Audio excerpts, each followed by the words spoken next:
Hello everyone, good morning. কেমন আছো সবাই? আশা করবো যে যেখানে আছো খুব খুব ভালো আছো, সুস্থ আছো। আর আমিও খুব ভালো আছি। আজকে হচ্ছে নীল পুজো, তোমরা দেখে বুঝতেই পেরে গেছো। আর অবশ্য সবাই জানো আজকে চড়ক পুজোর আগের দিন থাকে নীল পুজো। নীল পুজো উপলক্ষে আমরা বাড়িতে পুজোর আয়োজন করেছি। তো যাই হোক, পুজোর সামান্য কিছু আয়োজন তোমাদের সাথে শেয়ার করছি।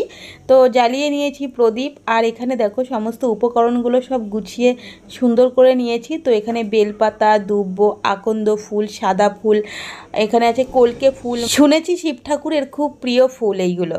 সাদা ফুল তো খুবই পছন্দের, এছাড়া আকন্দ ফুলের উপরে আর কোনো ফুলই হয় না।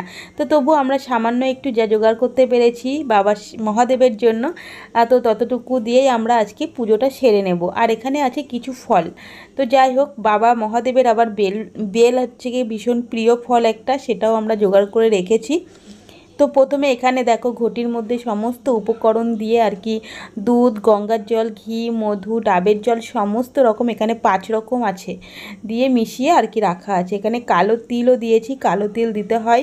আমি তোমাদেরকে বলছি আস্তে আস্তে সব কিছুই, মানে আমি যতটা জানি ততটাই তোমাদের সাথেও শেয়ার করবো, ঠিক? হয়তো অনেকেরই উপকারে আসবে, আবার হয়তো অনেকেই জানো বিষয়গুলো। তো যাই হোক, আমি আমার মনের ভক্তি সহকারে পুজো করছি। আর তোমরা আমাকে অবশ্যই কমেন্ট করে জানাবে, ঠিক আছে? আমার যদি কোনো রকম ভুল ত্রুটি হয়ে থাকে বা কোনো উপকরণ হয়তো আমি এখানে জোগাড় করতে পারিনি, হয়তো আমি বুঝতে পারছি না, তোমরা যদি কেউ জেনে থাকো অবশ্যই আমাকে কমেন্টে জানিও। আগামী বছর আমি সমস্ত কিছু ঠিক করে নেওয়ার চেষ্টা করব। তো যাক, ভুলভ্রান্তি তো সবাই মানে করে, আর অনেকের মধ্যে অনেক রকম, আমরা অনেকে জানে না, ঠিক আছে? শুনে শুনে হয়তো জানি। দেখো, কেউ যে আগে থেকে জানে বা সমস্ত কিছু জানতো বা সমস্ত কিছু শিখে এসেছি সেরকম তো নয়।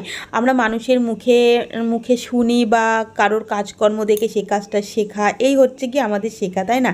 তারপরে দেখো সোনাকে আমি বলে বলে দিচ্ছিলাম, ও ঠিক সেই অনুযায়ী পুজোটা করছিল। তো ভক্তি সহকারে বেশ, মানে অতটুকু বাচ্চা, ওকে আমি সত্যি উপোস করতে মানা করেছিলাম, তো তবুও ও জোর করে থাকলো। ওই তো বললামই তোমাদেরকে, তো ভক্তি করে যে পুজো করছে এটাই কিন্তু অনেক বড়, সে যেমনভাবেই করুক না কেন। তারপরে দেখো ও জল ঠল ঢেলে আবার শিব ঠাকুরকে খেতে দিয়ে দিল। হ্যাঁ, তোমাদেরকে বললাম না যে ওই দুধ গঙ্গার জলের ভিতরে কালো তিল কেন দেওয়া হয়। কালো তিল দিলে, আমি যতটুকু জানি আমি সেটাই তোমাদের সাথে বলছি, আর যারা জানো তারা তো জানোই। কালো তিল দিলে আর কি যারা সন্তানের জন্য মঙ্গল কামনায় পুজো করে, যারা বলতে প্রত্যেক মায়েরাই সন্তান কামনা এবং সংসারের মঙ্গল এবং স্বামীর আয়ু বৃদ্ধি, এই কারণেই তো আমরা পুজো করে থাকি, তাই না? তো যাই হোক, বিশেষ করে সন্তানের মঙ্গল কামনাতে কালো তিলটা বিশেষভাবে যায়, সেটা আর কি খুব ভালোভাবে কাজে লাগে। এই হচ্ছে আমি যেটা জানি সেটাই তোমাদের সাথে বললাম। যদি কোনো ভুল হয়ে থাকে অবশ্যই কমেন্ট করে জানিও। আর এই দেখো আমাদের ঠাকুর ঘরটা কত সুন্দর করে ঠাকুমা গুছিয়ে সুন্দর করে পুজো দিয়েছে। তোমাদেরকে তো এর আগেও বলেছিলাম, পুরো ঠাকুর ঘরের দায়িত্বটা ঠাকুমা নিজেই নিয়ে রেখেছে, মানে উনি পুরোটাই কমপ্লিট করতে চায়। আর সমস্ত কিছু সরঞ্জাম কিন্তু উনি যতটা পেরেছে গুছিয়েছে, ঠিক আছে? তো যাই হোক, এবার দেখো আমি এবার পুজো করতে বসেছি। সোনাকে বললাম একটু ক্যামেরা করে দে। তো বন্ধুরা, আমার মনের ভক্তি সহকারে আমি কিন্তু পুজো করি। আমি ভালো মন্দ অত কিছু কিন্তু বুঝি না, তবে হ্যাঁ, আগেও বলেছি এখনও বলছি, ভুল ত্রুটি কিছু হয়ে থাকলে অবশ্যই তোমরা বলো, ঠিক আছে?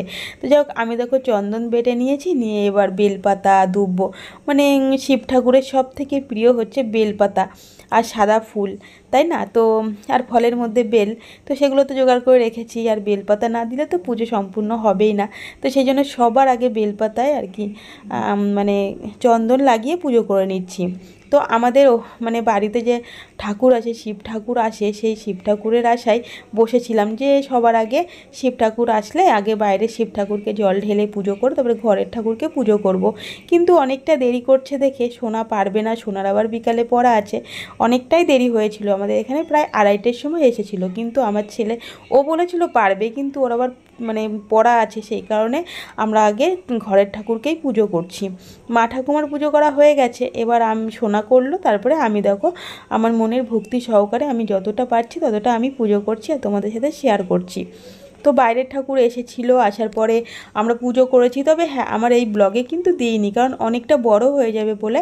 আমি নেক্সট পার্টে তোমরা দেখো বাইরের ঠাকুর এসেছিল, আমরা কত সুন্দর করে বাড়ির সবাই পুজো করেছি ভক্তি সহকারে। আর সেখানে কি কি হয়েছে সমস্তটা ওই ব্লগে আছে, তোমরা দেখো, দেখবে খুব ভালো লাগবে, ঠিক আছে। তো আজকের ব্লগটা শুধুমাত্র ঘরে আমরা কিভাবে ঘরে শিব ঠাকুরকে পুজো করলাম না করলাম সেই সমস্তটা পুরো এই ব্লগে দিয়েছি। আর বাইরের ঠাকুর এসেছিল, যে বাইরে শিব ঠাকুর এসেছিল সেই শিব ঠাকুরকে পুজো করেছি, সেটা পরের ব্লগে আমি দেব। দেখতে হলে কিন্তু আমার চ্যানেলটিকে সাবস্ক্রাইব করে রাখতে হবে। আর অতি অবশ্যই তোমরা ঠিক রাত্রি 9টার সময় মানে চ্যানেলে নজর দেবে আমার ভিডিও, তাহলে পেয়ে যাবে 9টা থেকে 10টার মধ্যে, রাত 9টা আমি নতুন ভিডিও আপলোড করি, ঠিক আছে। তো যাই হোক, আমি শিব ঠাকুরকে সুন্দর করে একটা মালা পরিয়ে দিয়েছি। মালা পরানোর পরে আমি এবার সুন্দর করে শিব ঠাকুরের মাথায় জল ঢালবো আর 3বার বলবো ওং নমঃ শিবায়, ওং নমঃ শিবায়, ওং নমঃ শিবায়। তো এটা হচ্ছে আমার মানে কি বলবো, সবসময় মুখে এটা লেগেই থাকে, আমি সবসময় বলতেই থাকি। কি বলবো, উঠতে বসতে চলতে খেতে সবসময় আমি শিব ঠাকুরকে এরকম ডাকতেই থাকি। তো তারপরে দেখো কি হয়েছে, একটা মারাত্মক ভুল হয়ে গেছে। সেটা হচ্ছে, তো এই ভুলটা কি বলতো আমাদের নয়, কারণ ঠাকুর ঘরের দিকটা সম্পূর্ণ ঠাকুমাই করে। তো উনি সমস্ত কিছু জোগাড়জান্তি করেছে, কিন্তু আমাদের শিব ঠাকুরের পাশে যে ত্রিশূল থাকে, সেই ত্রিশূলটা সিংহাসন থেকে নিচে নামিয়ে মানে শিব ঠাকুরের পাশে রাখেনি, অতএব কেউই জল দিতে পারেনি। তো আমার হট করে মনে পড়ে গেছে, না সরি আমার নয়, আমার সোনার মনে পড়ে গেছে। ও বলল মা ত্রিশূলটা কোথায়। তারপরে আমি তাড়াতাড়ি করে ত্রিশূলটা দেখো এখনই নামিয়ে নিলাম, নামিয়ে নিয়ে তারপরে এটাকে আবার দেখতেই পেলে পুজো করে নিলাম। তো তারপরে দেখো এটা হচ্ছে খেজুর, দেখতে পেয়েছো শিব ঠাকুরের আবার খেজুরও দিতে হয়। আর আমাদের মধ্যে হচ্ছে উপোস ভাঙার আগে ওই যে খেজুরটা দাঁতে কেটে তবেই আমাদের উপোস ভাঙা হয়ে যায়। শিব ঠাকুরকে যে মানে খেজুরটা দিলাম, সেই খেজুরটা আমরা আবার দাঁত দিয়ে কাটবো, তবে উপোসটা ভাঙা হয়ে যাবে। তারপরে দেখো আমি বেশ ভক্তি সহকারে শিব ঠাকুরকে প্রণাম করে নিচ্ছি, মনের যত মানে বাসনা কামনা আছে সমস্ত কিছু বাবার কাছে সমর্পণ করলাম। বাবা তুমি সমস্ত কিছু দেখো, এই জগৎ সংসারের প্রধান মালিক হচ্ছে তুমি, তুমি ছাড়া কিছুই হয় না। তো যাই হোক, আমি আবার দেখো মনে পড়লো যে তাই তো আর একটা মালা আছে, মালাটা পরিয়ে দিই ত্রিশূলকে। তো জন্য ত্রিশূলকে পরিয়ে দিলাম। আর সত্যি কথা বলতে শিব ঠাকুরকে প্রণাম করে আমার মোটে পোষাচ্ছে না, দেখতে পেয়েছো বারবার আমি প্রণাম করেই যাচ্ছি, মনের কামনা বাসনা সবই শিব ঠাকুরের দায়িত্বে দিয়ে দিলাম, যা করবে তুমিই করবে। চলো বন্ধুরা, আজকে ব্লগ এতটুকুই। ভালো লাগলে লাইক কমেন্ট শেয়ার করতে একদম